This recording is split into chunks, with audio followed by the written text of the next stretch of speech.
बिस्मिल्लाहिर्रहमानिर्रहीम।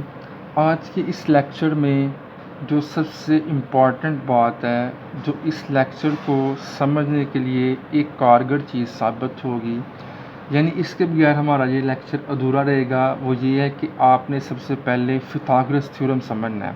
Pythagoras theorem होता क्या है? हाइपोटेन्यूज का स्क्वायर इक्वल टू बेस का स्क्वायर प्लस परपेंडिकुलर का स्क्वायर, यानी कि C square equal to B square plus A square. तो ये हमने पहले भी कर चुके हैं, लेकिन हम इस चीज़ को दोबारा देखते हैं। तो हमारे पास ये क्या है? एक ट्रायंगल है। ट्रायंगल की जो हमारे पास ये साइड है, जो स्लोप नुमा साइड है, उसको हम हाइपोटेन्यूज बोलते हैं। नीचे हमारे पास बेस होती है, ये हमारे पास परपेंडिकुलर होता है। यहाँ पे सी है, यहाँ पे बी है और यहाँ पे ए है। बाज़ दफ़ा ये नाम सी किसी और जगह होता है, ए किसी और जगह होता है, बी किसी और जगह होता है, लेकिन इसका कोई फ़र्क नहीं पड़ता।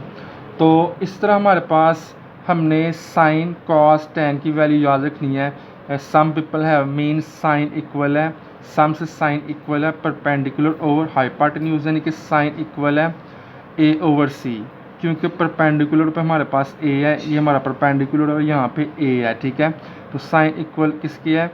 ए ओवर सी, यानी परपेंडिकुलर ओवर हाइपोटेन्यूज। इसी तरह कर्ली ब्लैक हेयर, यानी कर्ली से मतलब कॉज है, ब्लैक से बेस है और हेयर से क्या है? हाइपोटेन्यूज है, यानी कॉज इक्वल है बी ओवर सी, ये हमारा बी ओवर सी हो गया। आगे टैन है, टैन हमारा इक्वल है थ्रू प्रॉपर ब्रश, यानी टैन इक्वल है परपेंडिकुलर ओवर बेस के। तो हमारे पास टैन किसी इक्वल है? टैन इक्वल है ए और बी के। ये कुछ चीज़ें हैं जो हमने इस लेक्चर के लिए याद रखनी है। ट्रिग्नोमेट्रिक रेशोज़ जो हैं, यानी कि ट्रिग्नोमेट्रिक जो फंक्शंस हैं, यानी साइन कॉस टैन है, इनके डिफरेंट कोऑर्डिनेट्स में कौन कौन सा साइन होता है, हमने ये भी चीज़ याद रखनी है और इसी से हम क्वेश्चंस को सॉल्व कर पाएंगे। जो हमारे पास सबसे पहले है वो है फर्स्ट कोऑर्डिनेट। फर्स्ट कोऑर्डिनेट में लिखा है ऑल और पॉजिटिव, यानी कि साइन कॉस टैन जो है यहाँ पे पॉजिटिव है। नेक्स्ट है सेकंड कोऑर्डिनेट। सेकंड कोऑर्डिनेट में मैंने सिर्फ साइन लिखा हुआ है, इसका मतलब है साइन पॉजिटिव है, बाकी जो कॉज है टैन है वो क्या है? नेगेटिव है। साइन पॉजिटिव है, इसका मतलब है साइन का जो रेसिप्रोकल है, यानी कि कॉसिकेंट है, वो भी पॉजिटिव है। और अगर कॉस और टैन नेगेटिव है, इसका मतलब है कॉस और टैन के जो रेसिप्रोकल्स हैं, यानी कि सिकेंट थीटा है और साथ कॉट थीटा, वो भी नेगेटिव है। थर्ड में टैन पॉजिटिव है, इसका मतलब है साइन और कॉस हमारे पास नेगेटिव है। फोर्थ में कॉस पॉजिटिव है, इसका मतलब है साइन भी नेगेटिव है और टैन भी नेगेटिव है। इसके बाद हम क्वेश्चंस को शुरू करते हैं। आज हम करने जा रहे हैं एक्सरसाइज नंबर 9.2 का क्वेश्चन नंबर 5। इसकी सबसे पहली स्टेटमेंट है, सबसे पहले ये बिल्कुल क्वेश्चन नंबर 4 की तरह है, और जिस तरह हमने पिछली वीडियो में क्वेश्चंस को सॉल्व किया था, इस तरह हमने इसमें भी इसको सॉल्व करना है। तो हमारे पास क्वेश्चन नंबर 5 है, इफ़ कॉट थीटा इक्वल है 15/8 के and the terminal arm of the angle is not in quadrant 1, यानी कि ये क्वाड्रेंट 1 में जो कॉट थीटा नहीं है, तो क्वाड और साथ ये पॉजिटिव भी है, क्योंकि फर्स्ट क्वाड्रेंट में सारे के सारे पॉजिटिव होते हैं। हमने देखना है कॉट का उलट क्या है, कॉट का उलट है टैन, यानी कि टैन कहाँ पे पॉजिटिव है, क्योंकि कॉट की वैल्यू पॉजिटिव में है, तो कॉट कहाँ पे पॉजिटिव होगा? कॉट पॉजिटिव होगा क्वाड्रेंट नंबर 3 में। मैंने यहाँ पे सोल्यूशन है, यहाँ पे मैंने लिखा भी हुआ है, terminal arm of angle lie in third quad. क्यों थर्ड क्वाड्रेंट में? क्योंकि फर्स्ट में तो है नहीं है, फर्स्ट में सारे पॉजिटिव होते हैं, उसने बोल दिया फर्स्ट में नहीं है, नॉट इन क्वाड 1। तो कॉट कहाँ पे पॉजिटिव होगा? जहाँ पे टैन पॉजिटिव होगा, और टैन कहाँ पे पॉजिटिव है? क्वाड्रेंट नंबर 3 पे। तो नेक्स्ट चलते हैं, find the values of cos theta and cosecant theta. हमने किस किस की वैल्यू फाइंड करनी है? कॉस थीटा की वैल्यू फाइंड करनी है और कॉसेकेंट थीटा की वैल्यू फाइंड करनी है। यहाँ पे हमने सबकी वैल्यू फाइंड नहीं करनी। तो सोल्यूशन है, जैसे कि पहले बता चुका हूँ, terminal arm of angle lie in third quad के जो हमारे पास कॉट होता है, कॉट थीटा इक्वल है बी ओवर ए के, और ये हमारे पास क्या है 15 है, और नीचे हमारे पास ये क्या है 8 है। तो यहाँ से हमने वैल्यूज़ ली हैं, b equal to 15, a equal to 8 और c हमने फाइंड करना है। c की वैल्यू वैसी की वैसी होगी और ये 2 आएगा, इक्वल टू हमारा a किसके इक्वल है, a हमारा इक्वल है 8 के, और 8 का स्क्वायर है, प्लस b हमारा किसके इक्वल है, b हमारा इक्वल है 15 के, और ये 15 का स्क्वायर है। अगर 8 का स्क्वायर लें तो आएगा 64, अगर 15 का स्क्वायर लें तो हमारा आएगा 225। इसने इन दोनों को प्लस किया तो हमारे पास आंसर क्या आया 289, और यहाँ पे हमारे पास सी स्क्वायर है। लेकिन हमें आंसर किससे चाहिए, हमें आंसर चाहिए सिर्फ सी का, तो लिहाजा दोनों तरफ आपने स्क्वायर रूट लेना है 289। तो जब स्क्वायर रूट लिया तो आपके पास c इक्वल आ गया 17, आपने इसका कैलकुलेटर से ले लेना है स्क्वायर रूट, तो आपके पास 17 आएगा। अब हमारे पास c की वैल्यू भी क्या आ गया, c इक्वल आ गया 17। अब हम आराम से क्या कर सकते हैं, cos थीटा और कोसेकेंट थीटा की हम वैल्यू फाइंड कर सकते हैं। और अब हमारे पास जो वैल्यू है तीनों की तीनों आ गई हैं। a इक्वल 8 था, गिवन था, हमारे पास क्वेश्चन में ही मौजूद था। b इक्वल 15 था, ये भी क्वेश्चन में मौजूद था। और c हमने 17 फाइंड किया पाइथागोरस थ्योरम से। और पहले भी बता चुका हूँ, arm of angle lie in third quad है। यहाँ पे हमने वैल्यू फाइंड करनी थी कॉस थीटा की और कोसेकेंट थीटा की। सबसे पहले कॉस थीटा हम पीछे पढ़ चुके हैं, b ओवर c के इक्वल होता है। b की वैल्यू हमारे पास ये क्या है, b की वैल्यू हमारे पास है b की वैल्यू हमारे पास 15 है, और साथ हमारे पास c की वैल्यू क्या है 17 है। और अब बात हो रही है क्वाड्रेंट नंबर 3 की, यानी कि थर्ड क्वाड्रेंट। तो थर्ड क्वाड्रेंट में जो कॉज होता है वो नेगेटिव होता है, नेगेटिव साइन हमने लगाना। हमेशा साइन हमने जब भी देखना है ना, क्वाड्रेंट के हिसाब से देखना है कि कौन सा क्वाड्रेंट में किस ट्रिग्नोमेट्रिक फंक्शन का कौन सा साइन है, तो हमने हमेशा इस हिसाब से इसको देखना है। तो उसके बाद कोसेकेंट है, और ये थर्ड क्वाड्रेंट में ये भी लाई कर रहा है, तो ये किसके इक्वल होगा, ये हमारे पास साइन थीटा का रेसिप्रोकल है। साइन थीटा इक्वल होता है a ओवर c के, और ये हमारा c ओवर a के इक्वल होगा। तो हमारे पास जो c की वैल्यू इस वक्त 17 है, और साथ हमारे पास a की वैल्यू कौन सी है, वो 8 है। तो साथ हमारे पास ये क्या आएगा, हमारे पास ये आएगा माइनस, क्योंकि थर्ड क्वाड्रेंट में जो साइन होता है वो भी नेगेटिव ही होता है, क्योंकि वहाँ पे सिर्फ tan पॉजिटिव होता है थर्ड क्वाड्रेंट में। ठीक है, तो ये था हमारा क्वेश्चन नंबर 5। 2 का क्वेश्चन नंबर 6, जिसमें लिखा हुआ है इफ़ कोसेकेंट, जो कि साइन का रेसिप्रोकल है, इक्वल है m square plus 1 over 2m and m is greater than 0। आगे उसने ये जो सारी बात की है, ये उसने आर ऑफ एंगल की बात की है, यानी कि एंगल की बात की है कि वो किस क्वाड्रेंट में लाई कर रहा है। हमें सबसे पहले एक चीज़ का पता है कि पाई किसके इक्वल होता है 180 के, और 2 किसके इक्वल होता है 2 के। जब 180 को 180 है और इसको 2 पे डिवाइड करेंगे तो क्या आएगा 90 आएगा, यानी कि इसने 90 की बात की है।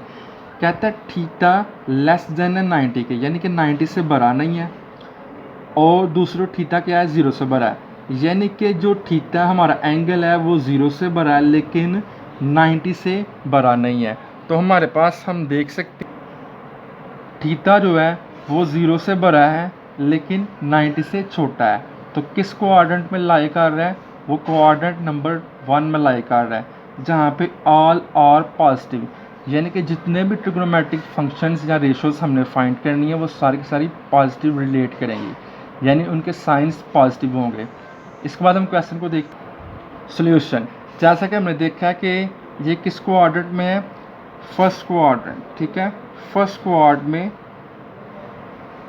लाई कर रहा है। ठीक है, थीटा इन फर्स्ट क्वाड्रेंट। ठीक है, तो हमारे पास पता है, और हमें पता है कि सेकेंड थीटा किसके इक्वल है, C/A के, जो कि किसका रेसिप्रोकल है, जो कि रेसिप्रोकल है साइन का। ठीक है, तो हमारे पास C किसके इक्वल आ गया, C इक्वल आ गया m² + 1 के। ठीक है, C इक्वल टू m² + 1 के।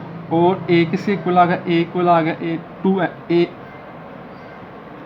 और A किसके इक्वल आ गया, A इक्वल आ गया 2m के। और हमने B फाइंड करना है। ये ट्राइंगल बनाई हुई है, इसमें बाज़ दफ़ा C वो यहाँ पे लिख देता है कुछ बुक्स में, और बाज़ दफ़ा B वहाँ पे लिख देता है, आगे पीछे कर देता है, लेकिन उससे कोई फ़र्क नहीं पड़ता। सबसे पॉपुलर जो वे है वो यही है कि बेस पे B होता है, परपेंडिकुलर पे A होता है, और हाइपोटेन्यूज पे C होता है। ठीक है, इस तरह हम पिथागोरस थ्योरम जैसा कि पिछले वाले क्वेश्चन में हम कर चुके हैं, हम उसी तरीके से देखेंगे।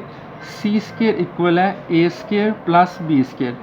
एक बात याद रख लें कि जब भी हम ट्रिग्नोमेट्रिक रेशियोज़ को फाइंड करते हैं तो उसके लिए हमारे पास C, A और B की वैल्यूज़ का होना लाजमी है। इस तरीके से हम ट्रिग्नोमेट्रिक रेशियोज़ या ट्रिग्नोमेट्रिक फंक्शंस फाइंड कर सकते हैं। आगे उसने क्वेश्चन में क्या बोला था, फाइंड रिमेनिंग ट्रिग्नोमेट्रिक फंक्शंस या रेशियोज़। हमने बाकी सारे के सारे रेशियोज़ या फंक्शंस फाइंड करने, यानी कि साइन, कॉस, tan की वैल्यूज़ हमने फाइंड करनी है, और इसके रेसिप्रोकल्स की वैल्यूज़ भी फाइंड करनी है। तो सबसे पहले हमारे पास C इक्वल है m² + 1 के। ठीक है, इसका होल स्क्वायर आ गया। आगे A² और A इक्वल है 2m के स्क्वायर, प्लस B हमने फाइंड करना है। तो इसका A + B, यहाँ पे A + B का होल स्क्वायर ओपन होगा, यानी कि A का स्क्वायर यानी कि m² है, और आगे इसकी दोबारा पावर 2 प्लस B यानी कि 1 का होल स्क्वायर प्लस 2A हमारा क्या है, m² है, और B हमारा क्या है, 1 है, इक्वल आ गया 4m² + B²। नेक्स्ट है, ये हमारा हो जाएगा m की पावर 2 है, और फिर इसकी पावर क्या है, 2 है, प्लस 1 है, प्लस 2m² है, और ये 4 है, इस तरफ जाके क्या होगा, -4m², और ये हमारे पास आ जाएगा b का स्क्वायर आ जाएगा। प्लस माइनस किया तो हमारे पास वैल्यू क्या आएगी, m की पावर 2 है, फिर उसकी पावर 2 है, प्लस 1 है, प्लस माइनस आएगा, प्लस माइनस माइनस और साइन वही रकम वाला, 4 में से 2 निकाला, 2m² इक्वल टू B²। अगर हमें देखा जाए तो ये फार्मूला बन रहा है कंप्लीट स्क्वायर का, यानी कि m की पावर 2 है, और साथ इसकी पावर 2 है, प्लस 1 का होल स्क्वायर, -2 फार्मूले का m², और साथ 1 है, यानी A की 2 प्लस B की 2 -2AB। ये 1 मैंने खुद से लगाया, कोई फ़र्क नहीं पड़ेगा। तो इसको जब ये क्लोज हो तो क्या बनेगा, ये m की पावर 2 -1 का whole square equal to B²। तो स्क्वायर रूट लेते हैं दोनों तरफ, तो ये इस साथ काट जाएगा, और इधर क्या है, m की पावर 2 -1 का होल स्क्वायर, तो इसके ऊपर भी स्क्वायर रूट आएगा, ये कटिंग हुई, और b हमारा आ गया m² -1। अब हम आसानी से जो रिमेनिंग यानी कि जो बाकी रहते हैं ट्रिग्नोमेट्रिक रेशियोज़, उनको हम फाइंड कर सकते हैं। अब हमने तीनों चीज़ों की वैल्यू फाइंड कर ली है। हमारे पास A इक्वल है 2m के जो गिवन था, B इक्वल है m² -1 के, ये भी गिवन था, ये हमने फाइंड किया, और C इक्वल था m² + 1, यानी कि हमने तीनों की तीनों वैल्यू फाइंड कर लिया। और हमें पता है थीटा लाई कर रहा था किसमें, फर्स्ट क्वाड्रेंट। हम जानते हैं कि फर्स्ट क्वाड्रेंट में जो ट्रिग्नोमेट्रिक रेशियोज़ हैं वो क्या होती हैं, ऑल आर पॉजिटिव, यानी कि हर रेशो पॉजिटिव है, किसी का अभी आंसर जो है वो माइनस में नहीं आएगा। तो हमें पता है साइन थीटा किसके इक्वल होता है, A/C के, और A हमारे पास क्या है 2m, और C हमारे पास क्या है m² + 1 के। इसके अलावा कॉसेकेंट थीटा सी ओवर ए के इक्वल है। सी हमारे पास क्या है, एम स्क्वायर प्लस 1 ओवर ए हमारे पास कितना है, 2m के। इसी तरह हमारे पास b ओवर c है जो कि कॉस थीटा की वैल्यू है। b किसी इक्वल है एम स्क्वायर माइनस 1 और c किसी इक्वल है हमारे पास m की 2 प्लस 1 के। और ये क्या होगा, एम स्क्वायर प्लस 1 और एम स्क्वायर माइनस 1। और हमारे पास tan की वैल्यू क्या होगी, tan की वैल्यू a और b है 2m और b हमारे पास m स्क्वायर है माइनस 1। और ये क्या होगा, m square minus 1 over 2m। ये हमारे पास वैल्यू है जो कि रिमेनिंग ट्रिग्नोमेट्रिक रेशियोज की हैं। अब हमारे पास एक्सरसाइज है 9.2 और उसका क्वेश्चन नंबर 7 है। उसमें ये है कि if tan theta equal to 1 over 7, यहाँ पे 1 ओवर 7 का मतलब है tan पॉजिटिव है, and terminal arm of the angle is not in the quadrant 3। और ये जो एंगल पाया जा रहा है ये क्वाड्रेंट 3 में नहीं है। तो हमने फाइंड करना है, find values cosecant square theta minus secant square theta over cosecant square theta plus secant square theta. हमने इसकी वैल्यूज़ फाइंड करनी है। और सबसे पहले हम देखते हैं कि ये किस क्वाड्रेंट में पाया जाता है। कहता है थर्ड क्वाड्रेंट में नहीं पाया जा रहा, लेकिन tan पॉजिटिव भी है। tan पॉजिटिव जो होता है वो थर्ड क्वाड्रेंट में होता है। और उसके अलावा ऐसा कौन सा क्वाड्रेंट है जहाँ पे tan पॉजिटिव है, हम देखते हैं।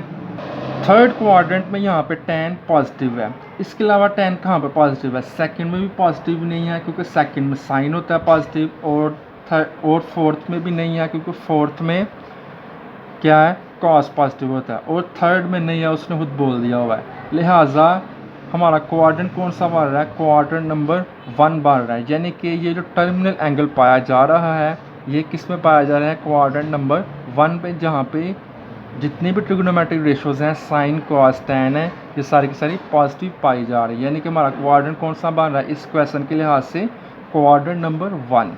इसके बाद हमारा क्वाड्रेंट कौन सा बन रहा है, क्वाड 1, यानी कि 1 क्वाड से ये रिलेट कर रहा है। उसके बाद हम देखते हैं हमारे पास था जो गिवन था tan थीटा इक्वल था a ओवर b के। और हमारे पास ये जो है a हमारे पास यहाँ पे 1 हो गया, a इक्वल टू 1 है, b इक्वल किसके है, स्क्वायर रूट 7 के। यानी कि हमारे पास c नहीं है, यहाँ पे a equal to 1 b equal to square root 7 लिखा हुआ है, ठीक है। और हमने क्या फाइंड करना है, हमने c फाइंड करना है। तो c स्क्वायर वैसे का वैसे हो जाएगा, a स्क्वायर किसके इक्वल है, 1 का होल स्क्वायर, प्लस b किससे इक्वल है, b इक्वल है स्क्वायर रूट 7 के, इसका भी होल स्क्वायर, कटिंग होगी, ठीक है। और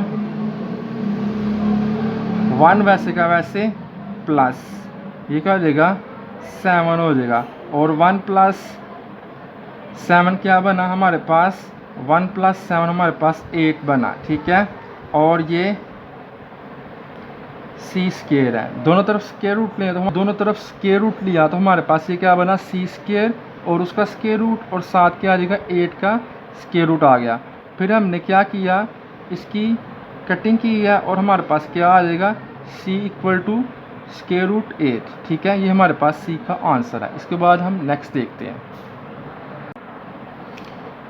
और अब हमारे पास a की वैल्यू भी आ गई है जो कि 1 है, b की वैल्यू भी गिवन थी जो कि हमारे पास स्क्वायर रूट 7 थी, और c की वैल्यू हमने निकाली है जो कि स्क्वायर रूट 8 आई है। और हमें पता है कासिकेंट जो है कासिकेंट थीटा किससे इक्वल होता है, c ओवर a की। और c हमारे पास क्या है, c हमारे पास है स्क्वायर रूट 8 और ओवर हमारे पास क्या है 1 है, ठीक है। नेक्स्ट हमारे पास सिकेंट थीटा है और वो किससे इक्वल है, c ओवर b के। c हमारे पास क्या है, स्क्वायर रूट 8 है, और नीचे b हमारे पास क्या है, स्क्वायर रूट 7 है। हमने वैल्यूज़ फाइंड करनी थी, cosecant square theta minus secant square theta, cosecant square theta plus secant square theta. और हमने वैल्यू भी इन्हीं की निकालनी थी, बाकियों की नहीं थी निकालनी। लिहाजा वैल्यूज़ पुट करें तो हमारे पास ये क्या बनेगा, हमारे पास कॉसेकेंट स्क्वायर थीटा आ जाएगा स्क्वायर रूट 8 का होल स्क्वायर 1 ना लगाएं क्योंकि हर चीज़ के नीचे 1 नहीं होता, लिहाजा यहाँ पे हम 1 नहीं लगाएंगे। नेक्स्ट है हमारे पास माइनस ये वाला साइन वैसे का वैसे। सेकेंड की हम वैल्यू लगाते हैं, वो हमारे पास इक्वल है square root 8 over square root 7 के, और अगर इसके ऊपर स्क्वायर है तो इसके ऊपर भी स्क्वायर आएगा। नेक्स्ट हमारे पास कॉसेकेंट स्क्वायर थीटा है, यानी कि दोबारा यही चीज़ आनी है हमारे पास स्क्वायर रूट 8 ओवर उसका होल स्क्वायर प्लस। नेक्स्ट क्या है हमारे पास, इसी तरह हमने दोबारा वही वैल्यू लगानी है क्योंकि सिर्फ साइन का फ़र्क था, ऊपर माइनस है नीचे क्या है प्लस है, ठीक है। और हमें पता है कि इसका भी होल स्क्वायर है।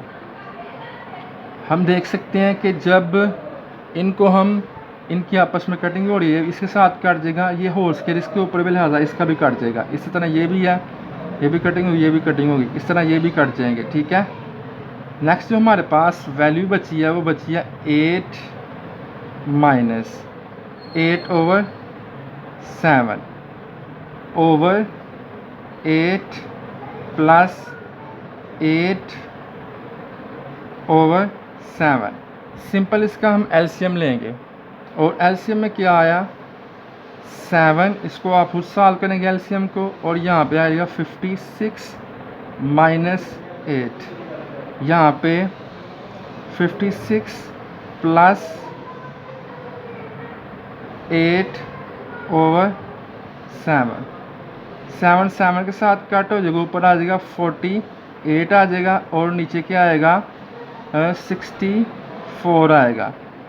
कटिंग की या ऊपर 8 6 ज़ा और 8 8 ज़ा, दोबारा कटिंग हुई 3 ओवर 4, यानी कि हमारे पास ये जो हमारे पास cosecant square theta minus secant square theta over cosecant square theta plus secant square theta का हमारे पास आंसर क्या आया, हमारे पास वो आया 3 ओवर 4, और ये था हमारा आज का क्वेश्चन नंबर 7। अब हमारे पास क्वेश्चन नंबर 8 है, उसकी स्टेटमेंट है इफ़ कॉट थीटा इक्वल है 5/2 and the terminal arm of the angle is in the quadrant 1, और जो टर्मिनल बन रहा है एंगल का वो क्वाड्रेंट 1 बन रहा है। तो हमने फाइंड करनी है, find value 3 sine theta plus 4 cos theta minus sine theta, हमारे पास ये वैल्यू है और हमने इसको फाइंड करना है।